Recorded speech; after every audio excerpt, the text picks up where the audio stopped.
ಈಗಾಗಲೇ ರಾಜ್ಯದಲ್ಲಿ ದಲಿತ ನಾಯಕರು ಕೂಡ ಅಸಮಾಧಾನವನ್ನ ವ್ಯಕ್ತಪಡಿಸಿದ್ರು. ಅದರ ಜೊತೆಗೆ ಈಗಾಗಲೇ ಸತೀಶ್ ಜಾರಕಿಹೊಳಿ ಅವರು ಕೂಡ ಹೈಕಮಾಂಡ್ ಅನ್ನ ಮೀಟ್ ಆಗೋದಕ್ಕೆ ಹೋಗ್ತಾ ಇದ್ದಾರೆ. ಒಂದ್ ಕಡೆ ವಿಪಕ್ಷ, ಮತ್ತೊಂದ್ ಕಡೆ ಆಡಳಿತಾರೂಢ ಪಕ್ಷ ಹೈಕಮಾಂಡ್ ನಾಯಕರನ್ನ ಭೇಟಿಯಾಗಿ ಕೆಲವೊಂದಿಷ್ಟು ಮಾತುಕತೆ. ಸೊ ಒಟ್ಟಾರೆಯಾಗಿ ಕಾಂಗ್ರೆಸ್ನಲ್ಲೂ ಕೂಡ ಮುಸುಕಿನ ಗುದ್ದಾಟ ಮುಂದುವರೆದಿದೆ.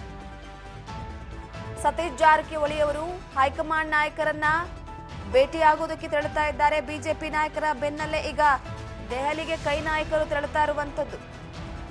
ಹೈಕಮಾಂಡ್ ಜೊತೆ ಸಚಿವ ಸತೀಶ್ ಜಾರಕಿಹೊಳಿ ಸಭೆಯನ್ನು ನಡೆಸಲಿದ್ದಾರೆ. ಖರ್ಗೆ, ಮಲ್ಲಿಕಾರ್ಜುನ ಖರ್ಗೆ, ಎಐಸಿಸಿ ಅಧ್ಯಕ್ಷರಾದಂತಹ ಮಲ್ಲಿಕಾರ್ಜುನ ಖರ್ಗೆ, ರಾಜ್ಯ ಉಸ್ತುವಾರಿಗಳಾದಂತಹ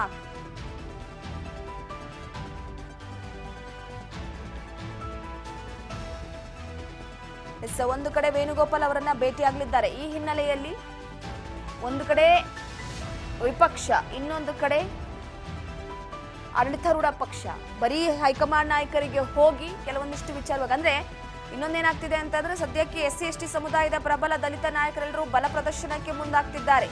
DK ಶಿವಕುಮಾರ್ ಅವರು ಆಗಾಗ ದೆಹಲಿಗೆ ಹೋಗಿ ಬರ್ತಾ ಇರ್ತಾರೆ. ದೆಹಲಿಗೆ ಹೋಗಿ ಬಂದಂತ ನಂತರ ಇತ್ತೀಚೆಗೆ ನೆನೆ ಪರಮೇಶ್ವರ್ ಅವರು ಕೂಡ ಹೋಗಿದ್ರು. ಪರಮೇಶ್ವರ್ ಅವರು ಹೋಗಿ ಮಲ್ಲಿಕಾರ್ಜುನ ಖರ್ಗೆ ಅವರೊಟ್ಟಿಗೆ ಮಾತನಾಡಿ ಕೆಲವೊಂದಿಷ್ಟು ವಿಚಾರಗಳನ್ನ ತಿಳಿಸಿ ಬಂದಿದ್ರು. ಅದಾದ ನಂತರ ರಾಜ್ಯದ ವಿದ್ಯಮಾನಗಳ ಬಗ್ಗೆ ಸತೀಶ್ ಜಾರಕಿಹೊಳಿ ಅವರು ಮಾತನಾಡಿ SC/ST ಸಮುದಾಯದ ಬೃಹತ್ ಸಮಾವೇಶದ ವಿಚಾರಕ್ಕೆ ಸಂಬಂಧಪಟ್ಟಂತೆ ಮಲ್ಲಿಕಾರ್ಜುನ ಖರ್ಗೆ ಅವರೊಟ್ಟಿಗೆ ಕೆಲವೊಂದಿಷ್ಟು ವಿಚಾರಗಳನ್ನ ಅವರಿಗೆ ತಿಳಿಸಿ ತದನಂತರ ಆಹ್ವಾನವನ್ನ ಕೊಟ್ಟು ಬರುವ ಸಾಧ್ಯತೆ ಇದೆ ಅಂತ ಕೂಡ ಹೇಳಲಾಗ್ತಾ ಇದೆ.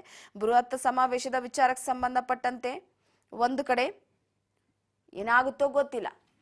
ಸೊ ಆದರೆ ಸಮಾವೇಶ ಮುಖಾಂತರವಾಗಿ ಬಲ ಪ್ರದರ್ಶನಕ್ಕೆ ಮುಂದಾಗಿರುವಂತದ್ದು ಸುಳ್ಳಲ್ಲ.